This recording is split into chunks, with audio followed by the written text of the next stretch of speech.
বাংলা সাহিত্য এবং বাংলাদেশের লোককথার দারুণ কিছু গল্প নিয়ে আমাদের এই বিশেষ আয়োজন গল্পলোক।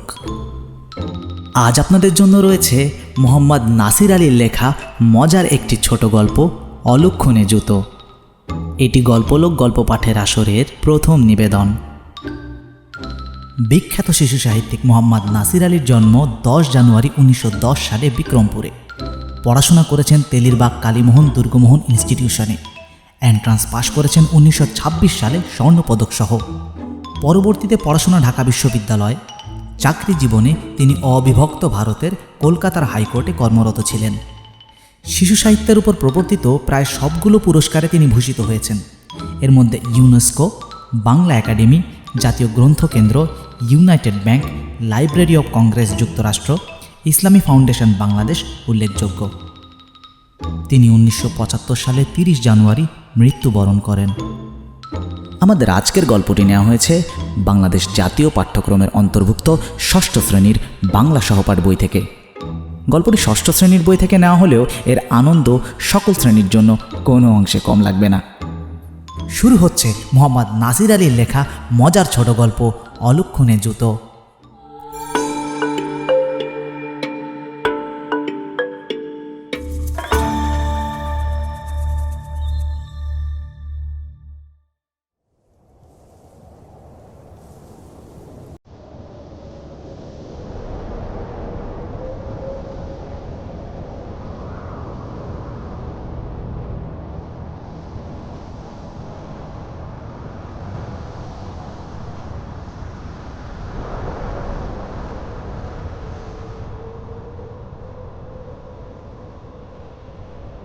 অনেক কাল আগের কথা।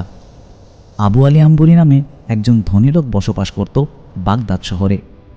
শহরের ওপর যেমন ছিল তার একখানা চমৎকার বাড়ি, তেমনি ছিল যথেষ্ট টাকা পয়সা। শহরের সবাই তাকে ধনী লোক বলেই জানত। কিন্তু বিদেশি কেউ হঠাৎ এসে তার জামা কাপড় দেখে মোটেই ধারণা করতে পারত না যে লোকটা কি সত্যিই ধনী। তার পাড়াপড়শি প্রায় বলাবলি করত, আবু মিয়া ধনী হবে না কেন? লোকটা নিজের জন্য একটি দিনারও ব্যয় করে না। যে দেখো একবার ওর জুতোর দিকে তাকিয়ে, তাহলেই বুঝতে পারবে ও ধনী হয়েছে কি করে। আলী আবুর পায়ের নাগরাই জুতো জোড়া নিয়ে বাগদাদ শহরের শিশুরা অবধি হাসাহাসি করে। ও বাবু চাচা, তোমার জুতো দেখে পালিয়ে যাবি রঙ্গা বঙ্গা ভূত। হাসবেই বা না কেন, এমন এক জোড়া পুরনো জুতো সারা বাগদাদ শহরে কেউ খুঁজে পাবে না। কেউ কেউ বলে, माशाल्लाह, वो एक जड़ा जूतो पूरे आबू आली पूरे जिंदगी कवर करे दिएছে। কিন্তু একজোড়া জুতো কি করে এতদিন টিকতে পারে? হ্যাঁ, আলী আবুর জুতোর কোনো জায়গায় ছোট্ট একটি ফুটো হলেও সে বের হয় মুচির সন্ধানে। বাগদাদের মুচিরাও তাকে চিনে ফেলেছে। তাকে দেখলেই বলে, ওতে আর তালি লাগানো চলবে না বাবু, ও জোড়া বাদ দিয়ে এক জোড়া নতুন কিনুন। কি গিফটে গো। আলী আবু কিন্তু সে কথায় কান দেয় না। সে আর এক মুচির কাছে যায়, তারপর আর এক মুচির কাছে। এমনি করে ঘুরতে ঘুরতে কেউ হয়তো একটা তালি লাগিয়ে দেয়। এমনি করেই আলী আবুর নাগরাই জুতো পুরো বাগদাদ জুড়ে সবার কাছে পরিচিত হয়ে উঠল। এমনকি আবু আলীর বন্ধুরা একে অপরকে বলতে লাগলো, আশীর্বাদ করি আলী আবুর নাগরাই জুতোর মতো তোমার পরমায়ু হোক। কিন্তু অবশেষে সেই বিখ্যাত জুতো জোড়াই আলী আবুর দুর্ভোগের কারণ হয়ে উঠল। একদিন শহরের রাস্তায় বেরিয়ে সে যাচ্ছিল কাঁচের শিশি বোতল বিক্রি করা তারই পরিচিত এক দোকানের পাশ দিয়ে। দোকানি আলী আবুকে দেখে বলে উঠল, আবু ভাই, এই যে আবু ভাই, আপনার জন্য একটা খোঁজ খাবার আছে। বিদেশি এক সৌদাগার এসেছে অনেকগুলো আতরের শিশি বেচতে। চমৎকার রঙিন ফুল কাটা শিশি আবু ভাই, लेकिन হাদিয়া মাত্র 50 দিনার। ये किने एक मास घरे रेखे दिले, एर दाम कम से कम 100 दिनार तो जरूर होगा। लेकिन क्या बदनसीब अबू भाई, ये खरीदने के लिए हमारे पास अभी 1 दिनार नहीं है। এমন লোভনীয় সুযোগ হাতছাড়া করবে তেমন ব্যক্তি আলিয়াবু নয়। আলিয়াবুর রাত দিনই চিন্তা হচ্ছে কি করে টাকা বাড়ানো যায়। তাই তৎক্ষণাৎ সে কাঁচের রঙিন শিশিগুলো কিনে নিয়ে বাড়ি চলে গেল। দিন কয়েক পর তারই আরেক বন্ধু এসে খবর দিল, খবরটা কি তুমি পেয়েছো? একটা লোক এসেছে বসরায় গোলাপ জল বেচতে। चमत्कार जिनिस लेकिन हदिया ये के बारे सस्ता। কিছু দিন বাদে এর দাম দুগনা সে 3 গুনা होगा। আর তোমার সেই রঙিন শিশিগুলোতে ভরে বেচলে 4 से 5 गुना कीमत तो तुम्हें जरूर मिलेगा। आहा, क्या गुलाब है वो, क्या खुशबू है उसकी, तुम्हें क्या बताऊं। টাকা বাড়ানোর কি অমূল্য সুযোগ। যোগাযোগটা চমৎকার, রঙিন শিশি, তাতে খুশবুদার গোলাপ জল। আর দেরি না করে আলিয়াবু 50 দিনার দিয়ে গোলাপ জল কিনে নিয়ে এলো। তারপর তার সুন্দর রঙিন শিশিগুলো গোলাপ জলে ভর্তি করে যত্ন করে রেখে দিল জানালা বরাবর একটা তাকের ওপর। শিশি বোতল রাখার পক্ষে এই জায়গাটাই তার বাড়ির সবচেয়ে নিরাপদ। মাত্র অল্প কয়েকদিনের ভেতর দুটো লাভের কারবার করতে পেরে আলিয়াবুর মন খুশিতে আটখানা।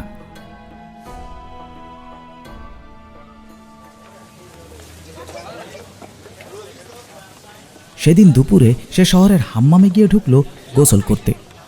ঠিক সেই সময় হাম্মাম থেকে গোসল সেরে বেরিয়ে আসছিল ওমর বিন আদি নামে তার এক বন্ধু। আলিয়াবুকে দেখেই সে বলে উঠল, আসসালামু আলাইকুম আবু ভাই। আলিয়াবু সাথে সাথে সালামের জবাব দিল, ওয়ালাইকুম আসসালাম। ভাই আলী আবু, তোমার তো মাশাআল্লাহ টাকা পয়সার কমতি নেই, তবু এক জোড়া নয়া জুতা তুমি কেন খরিদ করছো না ভাই? সারাটা বাগদাদ শহর জুড়েও তোমার এই নগরাই জুতার সামিল এক জোড়া জুতা কেউ বের করতে পারবে না। সচ বলছি ভাই, তোমার ये ছিঁড়া ফাটা তালি দেওয়া জুতাকে আবার পেনশন দিয়ে এক জোড়া নয়া জুতার ব্যবস্থা করা উচিত। বন্ধুর এহনো দশায় ওমর বিন আদি আফসোসে মাথা নাড়তে নাড়তে বেরিয়ে গেল। আবু কোনো জবাব না দিয়ে শুধু মুচকি হাসল। এই জুতোর ফিরিস্তির কোনো কথা সে মাথায় না রেখে নির্বিঘ্নে হাম্মামে ঢুকে গোসল শুরু করলো।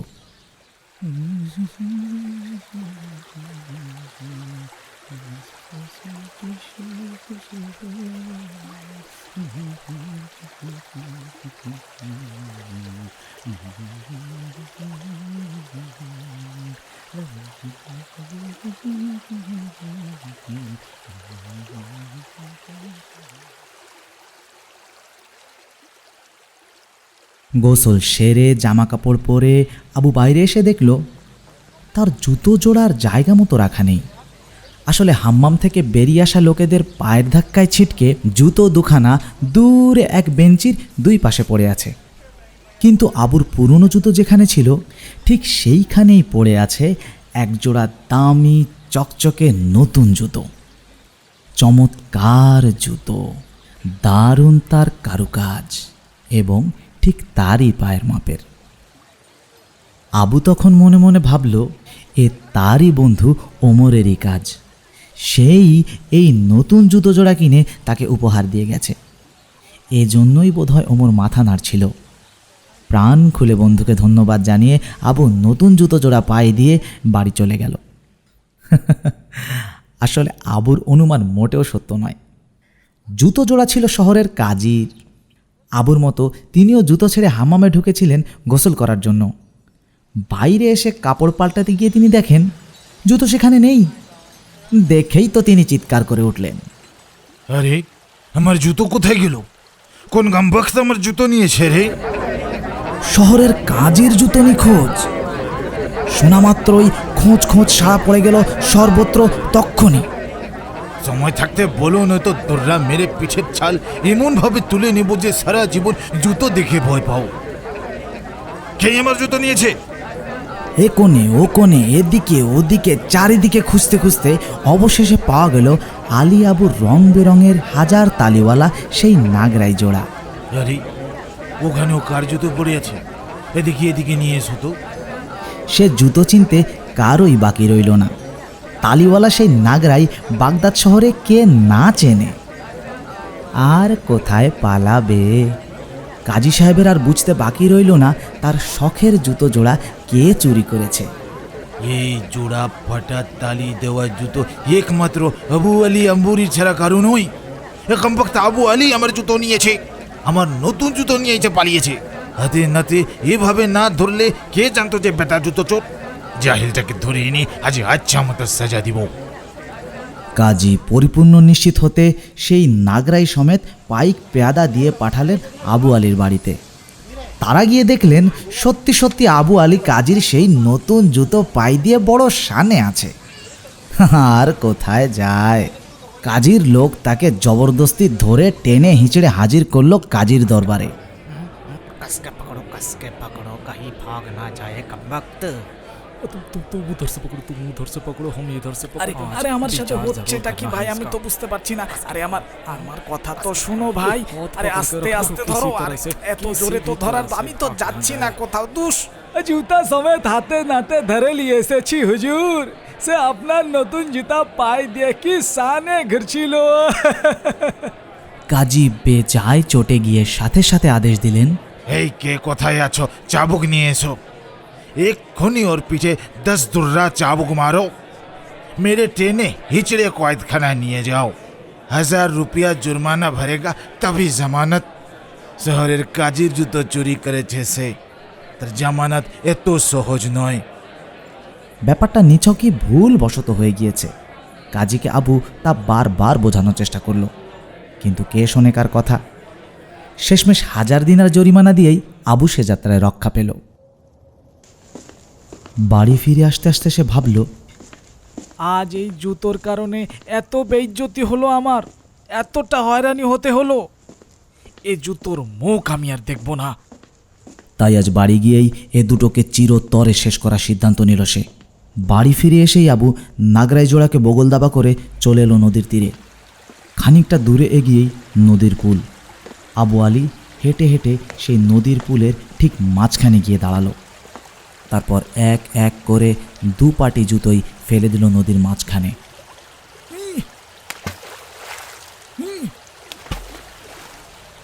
বিদেহ রে অভাগা, বহুত জ্বালিয়েছ, আর সহ্য করা যাচ্ছে না তোমাকে।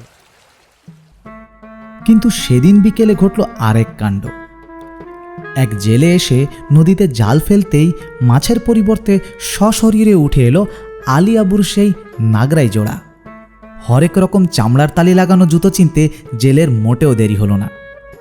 সেবারের খেপে জালে মাছ উঠল না ঠিকই, কিন্তু জেলে মনে মনে বেশ খুশি হলো। জুতো সহ বাড়ি ফিরে এসে তার বউকে বলল, আরে মাছ পাইনি তো কি হয়েছে, এত আফসোস করছো কেন? হ্যাঁ, তুমি জানো এ কার জুতো? এ জুতো এ বিখ্যাত ব্যবসায়ী এই আবু আলী আম্বুরির জুতো। অনেক দিন ধরে সে ব্যবহার করেছে এটা।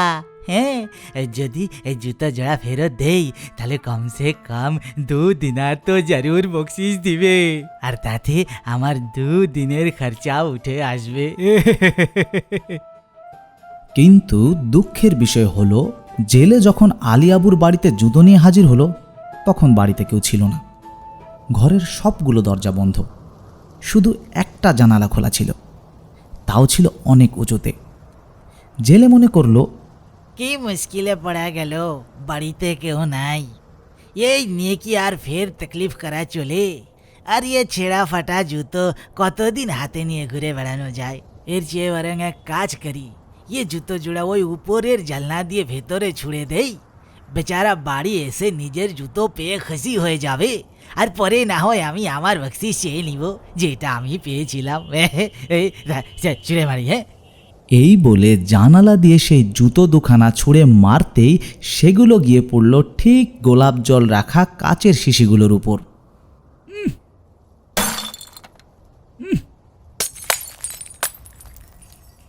আর তার ফলে যা হওয়ার তাই হলো। শিশিগুলো ছড়িয়ে ছিটকে মাটিতে পড়ে ভেঙে চুরে সব নষ্ট হয়ে গেল। জেলে বেচারা বুঝতেও পারল না সে অহেতুক উপকার করতে গিয়ে আবু আলীর কত বড় ক্ষতি করে দিয়ে গেল। রাতে বাড়ি ফিরে আবু আলীর তো চক্ষু চড়ক গাছ, মাথা চাপড়ে ধরে সে কেঁদে উঠল। আবার সেই অপয়া জুতোর কীর্তি, কি বদনসিব হয়েছে আমার। আমার সব বসরায় সুগন্ধি গোলাপ জল মাটিতে মিশে শিশি ভেঙে সব শেষ হয়ে গেল। আজই এক্ষণে ওই অলক্ষণে জুতোর হাত থেকে রেহাই পেতে হবে আমার। এই বলে শক্ত হাতে নাগরাই জোড়াকে চেপে ধরে আর এক হাতে একটি গাইতি নিয়ে নিজের বসত বাড়ির বাগানের এক কোণে চলে গেল সে।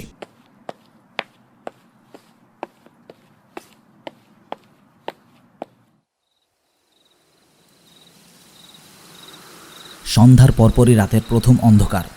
চারপাশে ঠিকঠাক তেমন কিছু দেখা যাচ্ছে না, কিন্তু আলিয়াবুর মাথায় খুন চেপে আছে।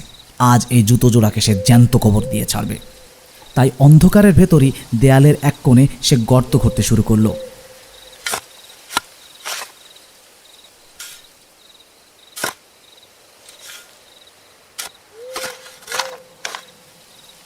কিন্তু আবু আলীর মাটি খোঁড়ার ভঙ্গিটা এমন ছিল, যদি কেউ রাতের বেলা অন্যের বাড়িতে চুরির উদ্দেশ্যে শীত কাটতে যায়, ঠিক তেমনিভাবেই আবু আলী দেয়ালের গোড়ায় মাটি খুঁড়ছিল।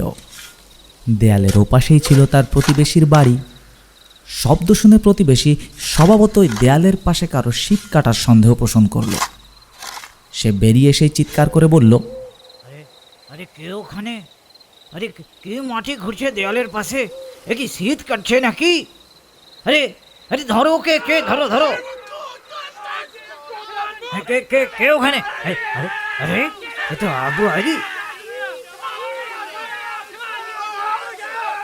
তুমি আমার দেওয়ালের পাশে শীত কাটছো কেন? এ তোমার কীর্তি? আধারে বসে দেওয়ালের তলায় সুরঙ্গ কেটে আমার সব কিছু চুরি করে নেওয়ার মতলব করেছো তুমি। চলো চলো, পেয়েছি তোমাকে আজ হাতে নাতে। আবার চলো কাজীর কাছে, আজ উচিত বিচার হবে।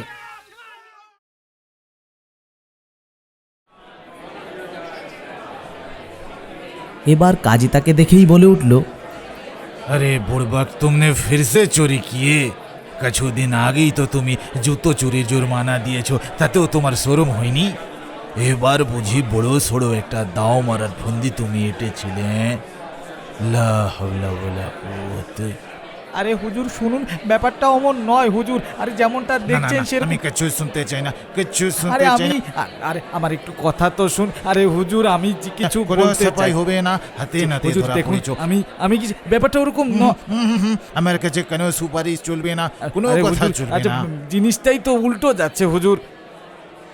কাজী তাকে কোনো কথা বলার সুযোগ না দিয়েই সোজা পাঠিয়ে দিল কয়েদখানায়। পুরো একটা দিন তাকে থাকতে হলো সেই কয়েদখানায়, সাথে ফের 1000 দিনার জরিমানা। কিন্তু কিন্তু এই জুতোর হাত থেকে রেহাই না পেলে চলবে না।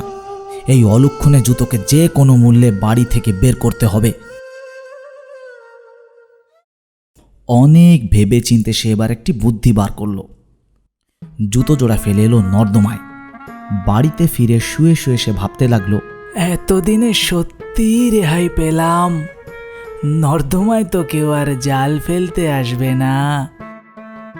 কিন্তু আবু বেচারার কপালটাই বড় খারাপ। পরের দিন ঝাড়ুদার এলো নর্দমা পরিষ্কার করতে। নর্দমার পানি ঠিকঠাক সরছে না। কিছু একটা জিনিস পানির প্রবাহকে বাধাগ্রস্ত করছে। নালার মুখে এগিয়ে গিয়ে সে দেখল সেখানে বেঁধে আছে একজোড়া ছেঁড়া ফাটা তালি দেওয়া জুতো। বলাই বাহুল্য, জুতোর মালিককে চিনতে তার মোটেও বেগ পেতে হলো না। এ জুতো পুরো বাগদাদ শহরে আর কারো নয়।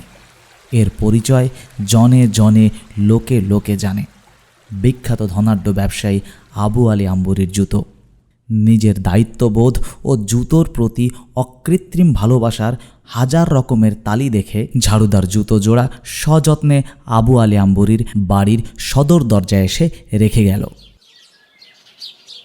সুন্দর একটি সকাল। আবুর সে পুরনো জুতো জোড়া আর তার সামনে নেই, তাই বেশ হালকা অনুভব হচ্ছে তার। কিন্তু বাড়ির সদর দরজা খুলতেই সামনে পড়ে থাকতে দেখল তার সেই জুতো। কেউ বেশ পরিপাটি করে সাজিয়ে তার সামনে রেখে গিয়েছে। এবার বড় উদ্বিগ্ন এবং ধৈর্যহারা মনে হলো তার। সে ভাবতে লাগলো এ জুতো নিয়ে সে কি করবে। তার পাশ দিয়েই রাস্তা দিয়ে একটি কুকুর এগিয়ে যাচ্ছিল। হঠাৎ আবুর বাড়ির সামনে এসেই সে থমকে দাঁড়ালো। তারপর মাটি শুকতে শুকতে এগিয়ে এলো জুতোর কাছে। এসেই সে এক পাটি জুতো মুখে নিয়েই দে ছুট। অগত্যাবু কুকুরকেই তাড়া করতে করতে তার পিছনে ছুটল।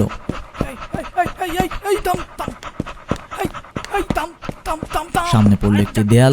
কুকুরটা দেয়াল টপকাতে গিয়েই তার মুখ থেকে জুতোখানা খসে পড়ল দেয়ালের ওপাশে দাঁড়িয়ে থাকা একটি ছোট্ট ছেলের মাথার উপরে। अरे कौन किधर है, जल्दी आओ भाई, अबू अली ने बच्चा का सर फोड़ दिया। अरे भाई बर्बाद हो गया, अरे बच्चा बेहोश हो गया। আরে ভাই, আরে দেখুন, আমি কিচ্ছু জানি না। একটা কুকুর আমার জুতো নিয়ে দৌড়ে এসে ওর মাথার উপর ফেলে পালিয়ে গেছে। ভাই ভাই ভাই, আমার কোনো দোষ নেই এখানে, বিশ্বাস করুন ভাই। अरे बच्चा का क्या हो गया? अरे खुदा खुदा, ये बच्चा जिंदा रहेगा कि नहीं? अबू अली, तुझे जिंदा नहीं छोड़ूंगा। অত উপর থেকে পড়া আবু আলীর ভারী জুতোর ঘায়ে ছোট্ট ছেলেটি অজ্ঞানী হয়ে পড়ল। চারিপাশে হইচই পড়ে গেল, সবাই ছুটে এলো। তারপর আবার সেই কাজীর দরবার। আবুকে দেখেই কাজী রেগে উঠে বললেন, अरे अबू मियाँ, कुछ तो शर्म करो। এ বাচ্চারাও কি তোমার হাত থেকে রেহাই পাবে না? মাথা ফাটিয়ে দিয়েছো তুমি। হ্যাঁ, এ বাচ্চার ইলাজের সব খরচা তোমাকে দিতে হবে, এর সাথে সম পরিমাণ জুর্মানা ভি দিতে হবে। নালায়েক কहीं का। বেচারা এবার কেঁদেই ফেলল।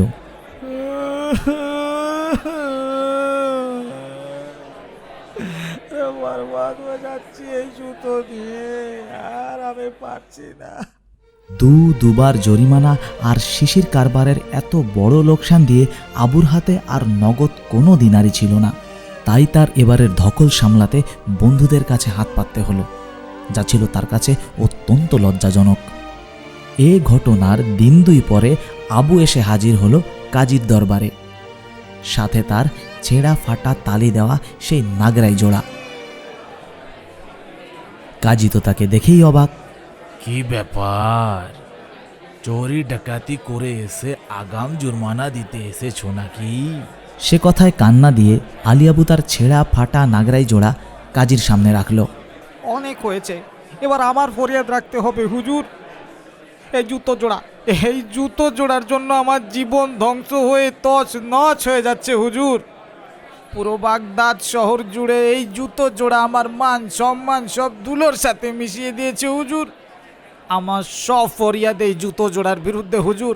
আপনি শুনুন একটু, এই জুতো জোড়া আমার জীবনে কি দুর্ভোগ টেনে এনেছে। আপনি শুনুন, শুনে আপনি যোগ্য বিচার করুন হুজুর। কাজী অবাক হয়ে তার দিকে চেয়ে বলল, তুমি কি আমার সঙ্গে তামাশা করছো নাকি? এটা কি মস্করা করার জায়গা? আবু ফরিয়াদি কণ্ঠে বলল, না হুজুর, আমি সত্যি বলছি। আমার জীবনের ফ্যাসাদের সব কিছুর মূল হোতা এই জুতো জোড়া হুজুর। এই জুতো জোড়াকে আপনি শাস্তি দিন হুজুর। এই জুতো জোড়াকে এমনভাবে কয়েদ করে রাখুন, এমনভাবে বন্দি করে রাখুন, এই জুতো জোড়া যেন আমার চোখের সামনে কোনো দিন না আসে। কাজী আবু আলীর করুণ মিনতি শুনে বুঝতে পারল নিশ্চয়ই কোথাও একটা সমস্যা আছে। সে আবু আলীকে সব কিছু খুলে বলতে বলল। तो बताओ तुम्हारा तकलीफ क्या है, खुल के बताओ। लेकिन जो बताओगे सच सच बताओगे, झूठ बोले छो तो পিঠের চামড়া তুলে নেব। আবু আলীও প্রথম থেকে শেষ পর্যন্ত সবটা খুলে বলল কাজীর কাছে। সব ঘটনা শুনে কাজীর ভীষণ হাসি পেল।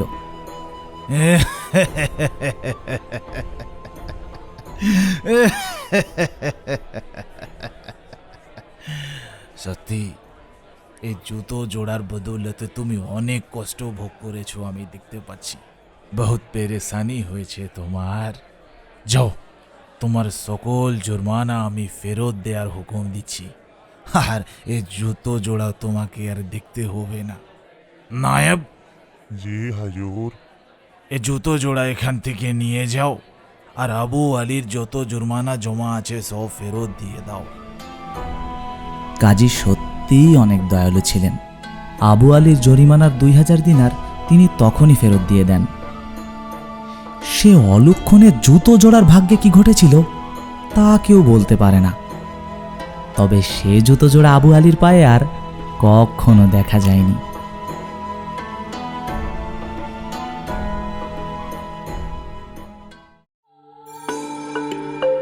শুনছিলেন মোহাম্মদ নাসির আলীর লেখা মজার ছোট গল্প অলক্ষণে জুতো। গল্প পাঠে আমি NH ফাহাদ, রেকর্ডিং এবং ডিজিটাল সাপোর্টে লিবারেশন স্টুডিও। খুব শীঘ্রই আরও একটি মজার গল্প নিয়ে আপনাদের সামনে দ্রুত হাজির হব। ততদিন পর্যন্ত আমাদের সাথে থাকুন এবং চ্যানেলটি সাবস্ক্রাইব করুন বেল আইকনটি প্রেস করে।